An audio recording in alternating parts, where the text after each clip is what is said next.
This JetAdvice video will walk you through creating a report. We are going to create a new report from scratch and schedule it to be emailed on a regular basis.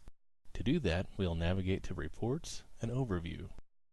This new report will be added at the customer level by pressing Create next to the Customer Report section. The new report creating screen allows us to name the report and add a description if needed. Then decide the availability of the report, who can edit it at the customer level, either dealer only or customer and dealer if set to customer. After filling out the standard report template, it's time to choose the type of report being created. Device reports are for device-related counters and information. Supply report types provide detailed supply information. Supply alerts help identify low supplies, which are great for supply replenishment opportunities. Account alerts are report views that show issues for the account, such as data collectors being offline. And device alerts are for when devices are reporting problems, offline messages, or if traps are defined, other issues as well. This report will be for supply information. The next thing you see is that the bottom of the page backfills with all the available column options for the type of report you selected.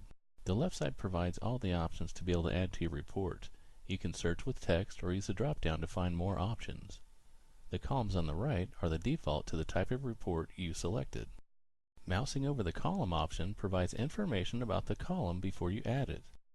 Pressing the plus sign from the list on the left will add it to the list on the right. I added the printer details. However, I want it to be the first column in the list. Click the column and drag it to the final destination. To help with organization and to help with emphasis, you can also change the colors of any of the columns from white to green to red to blue and then white again. In this report view, I'm only interested in supply levels, so I'm going to delete the bottom three columns by pressing the red X.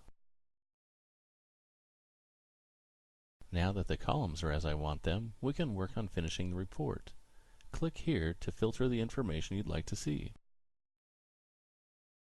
You have the ability to filter by text, device activity, groups that printers are in or not in. Then set the reporting time to display how far back from today to include. The default is 1 month. When you are finished, press Create. You will get a success comment allowing you to see the view, export it, or even set up the email schedule. Let's take a look at the view that we created. The printers and their supply levels are here as we requested. We can see as we move to the right, the rest of the fields are there. Here, you still have an opportunity to filter.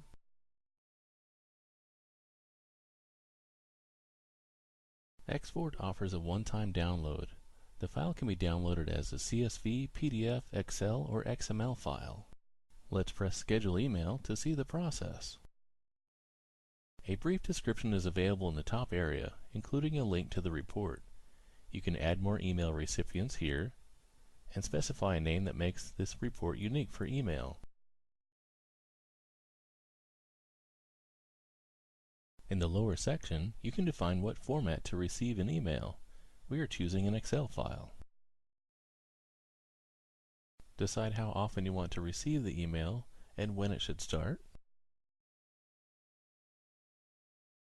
And finally, clicking Create will start the reporting process.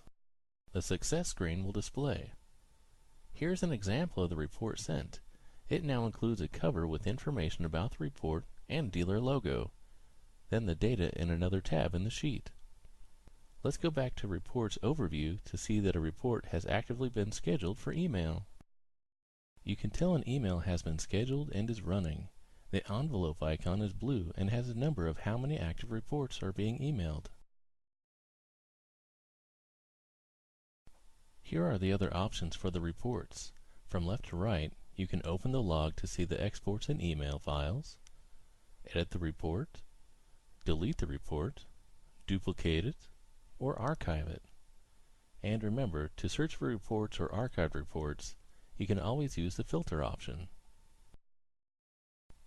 Thanks for watching. Take the time to create reports that make sense for your bottom line when managing a fleet of devices.